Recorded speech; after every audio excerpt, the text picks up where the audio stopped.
से मैंने इस संबंध में प्रभावी कदम उठाने के लिए कहा है। इसमें तो जो कानून होगा, कानून अपना काम करेगा। ये सब संपोले हैं।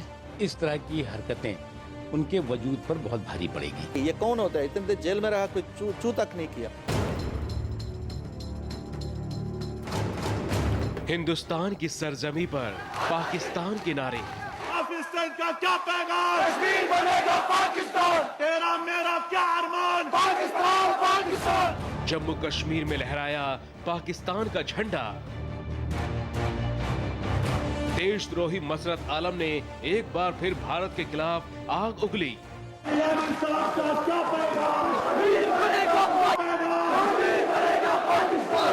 हिंदुस्तान में बैठकर पाकिस्तान के नारे लगाए। मेरी जान पाकिस्तान पाकिस्तान। भारत के सबसे बड़े दुश्मन से बात करता है ये देशद्रोही। मेरी जान पाकिस्तान पाकिस्तान। ये देशद्रोही हिंदुस्तान के लिए खतरा बन गया है। पाकिस्तान का क्या पैगाम? कश्मीर बनेगा पाकिस्तान। तेरा मेरा क्या अरमान? पाकिस्तान पाकिस्तान। इसका खुला घूमना भारत की शांति के लिए बहुत बड़ा खतरा है। मेरी जान पाकिस्तान पाकिस्तान। आखिर कब गिरफ्तार होगा देशद्रोही मसरत आलम? का क्या पैगाम? कश्मीर बनेगा पाकिस्तान। हिंदुस्तान में आजाद घूम रहा है मोस्ट वांटेड आतंकवादी हाफिज सईद का मास्टरमाइंड, जो हाफिज के इशारे पर काम करता है, जो हाफिज के इशारे पर कश्मीर में लोगों को भारत के खिलाफ भड़काता है। नफरत का पाठ पढ़ाने वाले इस देश के दुश्मन का नाम है मसर्रत आलम। ये साफ हो चुका है कि कश्मीर में अलगाववादी मसर्रत आलम हाफिज सईद के नक्शे कदम पर चलता है।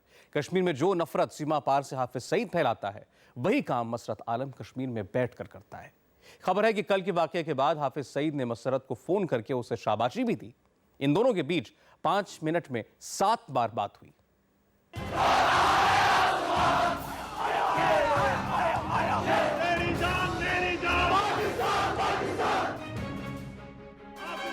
पहले पाकिस्तान के समर्थन में नारा लगाया, तेरा मेरा क्या अरमान? पाकिस्तान पाकिस्तान। फिर पाकिस्तान से फोन आया। पहले लोगों की भावनाएं भड़काई, फिर हाफिज सईद से शाबाशी पाई। एक तरफ हाफिज सईद और दूसरी तरफ मसरत आलम। हाफिज सईद भी कश्मीर को पाकिस्तान से अलग करने की बात करता है, मसरत आलम भी। फर्क यह है कि हाफिज सईद सीमा के उस पार रहकर जहर उगलता है और मसरत आलम भारत में रहकर।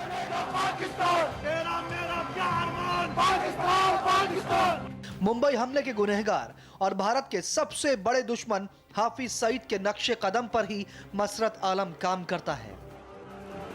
लोगों को भारत के खिलाफ भड़काता है। खुफिया एजेंसी के सूत्रों से खबर मिली है कि सैयद अली शाह गिलानी के घर के बाहर हुई रैली के बाद मसरत और हाफिज सईद के बीच फोन पर बात हुई। कश्मीर में पाकिस्तान के नारे लगाने पर हाफिज ने मसरत को शाबाशी दी। खुफिया रिपोर्ट्स के मुताबिक रैली के बाद पाकिस्तान से मसरत को 5 मिनट में 7 फोन कॉल्स आए। एक फोन कॉल तो करीब 1 मिनट तक चला। खुफिया एजेंसियों को शक है कि ये फोन हाफिज सईद की हो सकती है। फिलहाल इस फोन कॉल के आवाज को मिलाया जा रहा है।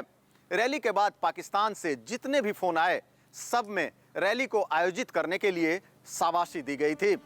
गिलानी और मसरत की रैली को पाक अधिकृत कश्मीर और पाकिस्तान के कई हिस्सों में लाइव टेलीकास्ट किया गया था। गिलानी हो या यासीन मलिक हो या फिर मसरत हो, ये सब संपोले हैं। मसरत आलम, सैयद अली शाह गिलानी समेत कई अलगाववादी नेताओं के खिलाफ FIR दर्ज की गई है। इन पर कश्मीर के हैदरपुरा में भड़काऊ गतिविधि और पाकिस्तान का झंडा फहराने को लेकर केस दर्ज किया गया है। लेकिन इतना सब होने के बाद भी मसरत को कोई फर्क नहीं पड़ा। ये लोग अपनी मोहब्बत का इजहार करते हैं तो इसमें कौन सी परेशानी हो रही है किसी को? इंडिया डेमोक्रेटिक कंट्री है, इन चीज़ों को उनको बर्दाश्त करना चाहिए। रियासत जम्मू कश्मीर के लोग यही चाहते हैं और हिंदुस्तान के लोगों को समझना चाहिए कि यहाँ के लोग क्या चाहते हैं। लेकिन पिछले कुछ सालों में हमने बहुत सारी रैलियां देखी, लेकिन इस तरह का बदलाव हमने नहीं देखा जो आज देखा। माना जाता है कि मसरत आलम के रिहा होने के बाद ये बदलाव दिख रहा है। नहीं, ये लोगों की यहाँ ये जज्बात हैं। ये तो हमेशा ही ऐसा 2010 में 2008 में ऐसा नहीं हुआ था, ऐसा ही हुआ था, इससे ज्यादा हुआ था। बुधवार को हुर्रियत कॉन्फ्रेंस के लीडर सैयद अली शाह गिलानी 3 महीने के बाद कश्मीर लौटे। इसी मौके पर हुर्रियत की बड़ी रैली निकाली गई। इस रैली का पूरा इंतजाम, भीड़ जुटाने से लेकर झंडे बैनर तक सारा इंतजाम हाल ही में जेल से छूटे सेपरेटिस्ट लीडर मसरत आलम ने किया था। वो भी रैली में मौजूद था। मसरत आलम के ही कहने पर पाकिस्तान के समर्थन में नारेबाजी हुई। उसके समर्थक कार और मोटरसाइकिल में घूम घूम कर पाकिस्तान के झंडे फहरा रहे थे। इतना सब हो गया, लेकिन अब भी मसरत आलम आजाद घूम रहा है। क्या मसरत आलम देश की शांति के लिए खतरा नहीं है? दिल्ली से शमशेर सिंह के साथ मंजूर मीर, इंडिया टीवी, श्रीनगर।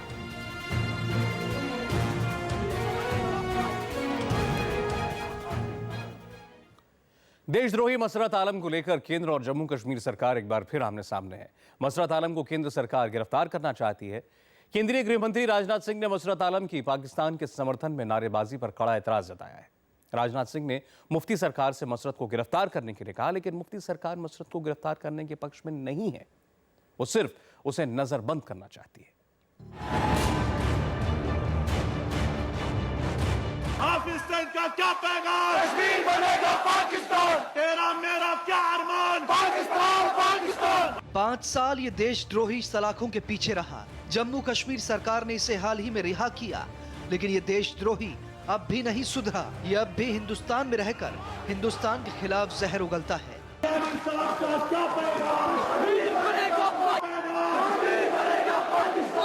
मसरत आलम ने बुधवार को कश्मीर में एक रैली के दौरान पाकिस्तान के नारे लगाए, कश्मीर की जनता को भड़काने वाली बातें कही। मसरत आलम नारे लगा रहा था, पीछे पीछे उसके समर्थक वही नारा दोहरा रहे थे।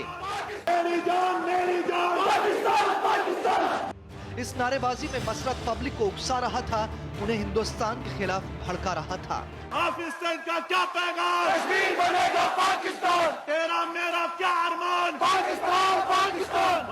इस देशद्रोही का हिंदुस्तान के सबसे बड़े दुश्मन आतंकवादी हाफिज सईद से भी रिश्ता है, ये भी सबके सामने आ गया। लेकिन अब ये देशद्रोही फिर सलाखों के पीछे जाएगा। इस खबर के बाद केंद्र सरकार एक्शन में आ गई है। गृह मंत्री राजनाथ सिंह ने जम्मू कश्मीर के मुख्यमंत्री मुफ्ती मोहम्मद सईद से बात की। गृह मंत्रालय की ओर से मुफ्ती सरकार को एक एडवाइजरी जारी की गई है। इस एडवाइजरी में कहा गया है कि मसरत के खिलाफ पूरे सबूत हैं, उसे जल्द गिरफ्तार किया जाए। हमारी जम्मू कश्मीर के मुख्यमंत्री जी से बात हुई और उनसे मैंने इस संबंध में प्रभावी कदम उठाने के लिए कहा है। According to me law will take its own course.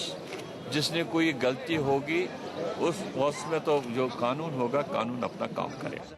लेकिन सूत्रों के हवाले से खबर है कि मुफ्ती सरकार मसरत आलम को गिरफ्तार करने के मूड में नहीं है। सीएम मुफ्ती मोहम्मद सईद चाहते हैं कि मसरत आलम को सिर्फ हाउस अरेस्ट यानी नजरबंद किया जाए। मुफ्ती सरकार का कहना है मसरत आलम को गिरफ्तार करने से सरकार की हीलिंग टच पॉलिसी पर असर पड़ेगा। पुलिस ने मसरत आलम के खिलाफ एफआईआर दर्ज कर ली है, लेकिन वो कब गिरफ्तार होगा इसका अब भी इंतजार है। हाफिज सईद का क्या पैगाम? कश्मीर बनेगा पाकिस्तान, तेरा मेरा क्या अरमान? पाकिस्तान, पाकिस्तान। इतने हंगामे के बाद मसरत आलम का एक और बयान आया। मसरत आलम ने कहा कि कश्मीर में पाकिस्तान का झंडा उसने नहीं फहराया, जनता ने फहराया, और कश्मीर में पाकिस्तान का झंडा बार बार फहराया जाएगा। आपका सवाल था कि कल आपने लहराया, मैंने खुद नहीं लहराया, ये एक हकीकत है, लेकिन लोगों ने लहराया तो मैं उसको जायज समझता हूँ।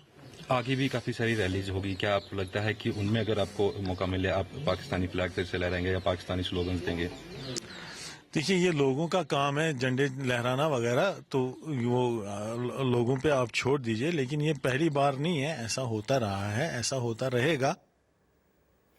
कश्मीर में रहने वाली दुख्तरान मिल्लत की चीफ आसिया अंद्राबी भी मसरत के सुर में सुर मिला रही हैं। वो भी भारत के खिलाफ आवाज उठा रही हैं। आसिया वो महिला है जिन्होंने पाकिस्तान डे पर कश्मीर में पाकिस्तानी झंडा फहराया था।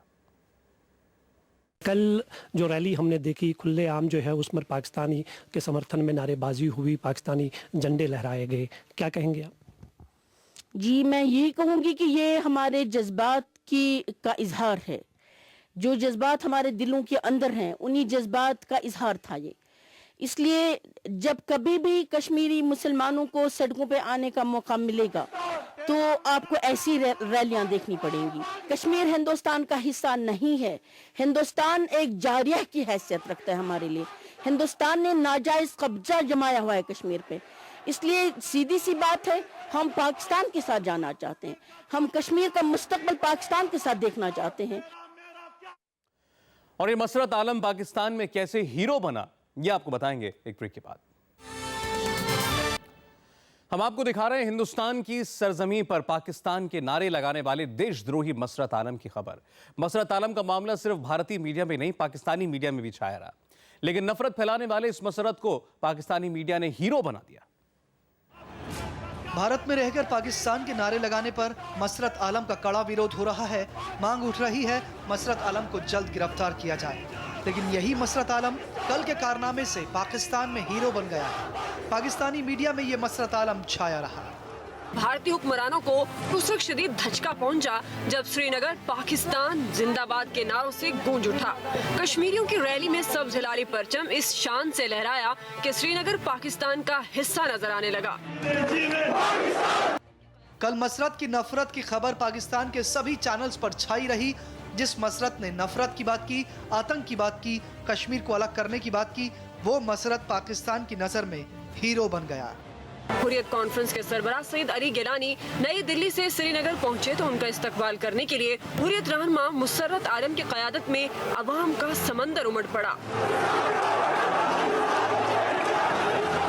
जेल से रिहाई पाते ही मसरत आलम कश्मीरों का जम्मे गफीर लेकर निकल पड़े और पाकिस्तान के हक में नारे लगाए। हर तरफ सब्ज हिलाली परचम लहराते देखकर भारतीय मीडिया को तो जैसे आग लग गई। पाकिस्तान ने भले ही मसरत को हीरो बना दिया, लेकिन उसका भारत में कड़ा विरोध हो रहा है। हर जगह से मसरत की गिरफ्तारी की मांग हो रही है। और मसरत के मामले पर अब कैसे घिर चुकी है बीजेपी सरकार, इस पर बात करेंगे एक ब्रेक के बाद। मसरत के देश विरोधी हरकत के बाद बीजेपी पर भी सवाल उठ रहे हैं। बीजेपी कह रही है कि मसरत पर कार्रवाई होगी, लेकिन विपक्ष का कहना है कि बीजेपी को कश्मीर में गठबंधन के बारे में फिर से सोचना चाहिए। अलगाववाद और आतंकवाद के आकाओं को अच्छी तरह समझ लेना चाहिए कि उनकी इस तरह के मंसूबे, इस तरह की हरकतें उनके वजूद पर बहुत भारी पड़ेगी, क्योंकि एक के बाद एक इस तरह की घटनाएं अगर दिखती रहेंगी तो निश्चित तौर से सबसे ज़्यादा अगर किसी को उसका खमियाजा भुगतना पड़ेगा तो वो ताकतें हैं जो ताकतें कि अभी भी समझने को तैयार नहीं। मसरत आलम पाकिस्तान का एजेंट है, ये मसरत आलम राष्ट्रद्रोही है, ये मसरत आलम हिंदुस्तान का घोर विरोधी है। अगर आप उसको छोड़ेंगे तो फिर एक बार पाकिस्तान प्रो पाकिस्तान मूवमेंट वहाँ चलेगी। और आप देखिए कल छूटने के बाद प्रो पाकिस्तान मूवमेंट चली, पाकिस्तान के झंडे फहराए गए, पाकिस्तान जिंदाबाद के नारे दिए। तो उसके लिए जिम्मेदार और गुनहगार वहाँ की सरकार है जिसने उनको छोड़ा है। कल का जो जघन्य अपराध किया है देशद्रोह का, फिर एक बार मसरत आलम को गिरफ्तार करो और तिहाड़ की जेल में उसको रखो।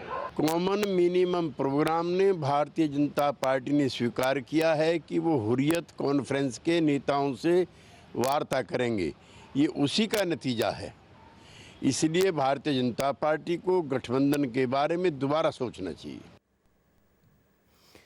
और आगे बढ़ते हैं, आप देखिए आज की 20 बड़ी खबरें टॉप 20 रिपोर्टर्स के साथ, बस इस ब्रेक के बाद।